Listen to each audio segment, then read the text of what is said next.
Matthew chapter 18. அவ்வேளையிலே சீஷர்கள் இயேசுவினிடத்தில் வந்து, பரலோக ராஜ்யத்தில் எவன் பெரியவனாயிருப்பான் என்று கேட்டார்கள்.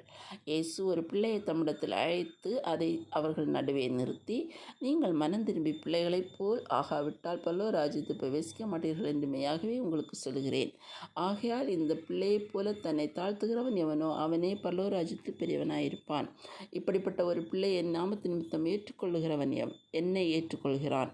என்னிடத்தில் விசுவாசமாயிருக்கிற இந்த சிறியரில் ஒருவனுக்கு இடரல் உண்டாக்குகிறவன் எவனோ அவனுடைய கழுத்தில் எந்திரக்கல்லை கட்டி சமுத்திரத்தின் ஆழத்திலே அவனை அமிழ்த்துகிறது அவனுக்கு நலமாயிருக்கும். இடர்கள் நிமித்தம் உலகத்துக்கு ஐயோ! இடர்கள் வருவது அவசியம். ஆனாலும் எந்த மனுஷனால் இடரல் வருகிறதோ அவனுக்கு ஐயோ! உன் கையாவது உன் காலாவது உனக்கு இடர் உண்டாக்கினால் அதை தரித்து எறிந்து போடு.